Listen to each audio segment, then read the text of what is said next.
What? Diligently. Sino kaya ang tunay? Disiplina kaya? Review kaya? Palo kaya? At pag dumating ito, hindi ako magpipil. Tatanggapin ko ito para umayos ang buhay ko. Amen?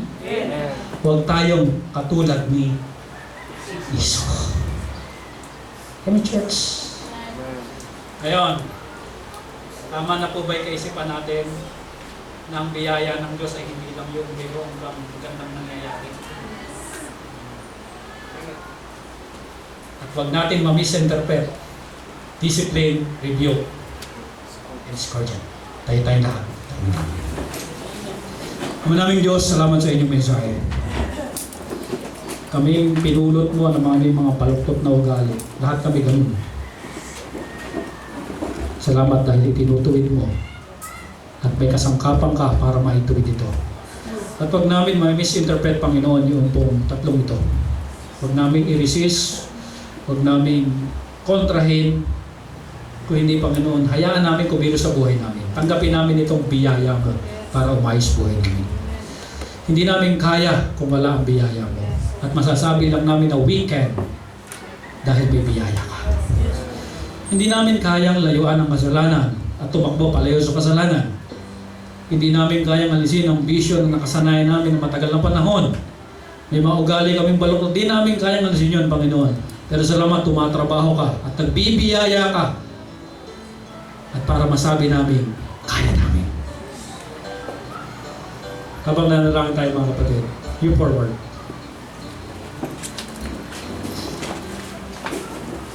Ang i-resist mo yung kasalanan, hindi yung rebuke, hindi yung discipline, hindi yung palo.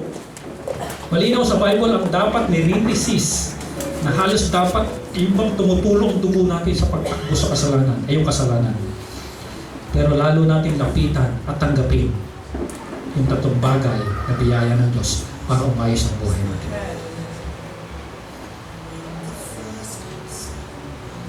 May mga mali tayong mga paniniwala. Gusto ng Diyos tumuwid yun. Hindi maayos ang buhay mo pag mali ang paniniwala dahil mali ang iyong magiging action. Kapag mali ang kaisipan mo sa pagsubok, magiging mali rin ang action mo.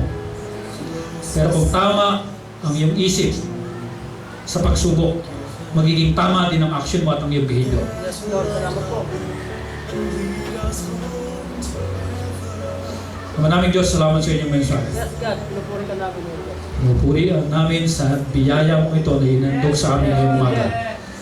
Ito ang gumagalaw sa amin para umayos ang buhay namin. Kaya pinagpapasalamat namin ito sa inyo. Patawad kung na-misinterpret namin ito, Panginoon.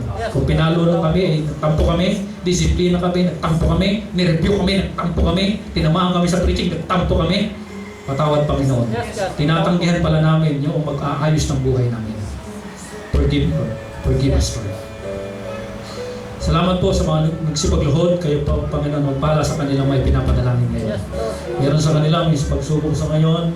Meron sa kanila, Panginoon, napalo. Meron sa kanila, Panginoon, naisituwid ang buhay. Patuloy kayong kumuha sa buhay nila. Trabahuhin niyo, Panginoon, ang kanilang will. At trabahuhin niyo patuloy, Panginoon, ang kanilang mga action. Salamat na marami ang mga ito. Panalangin namin sa inyo sa pangalan ng Panginoon Jesus. Amen. Amen.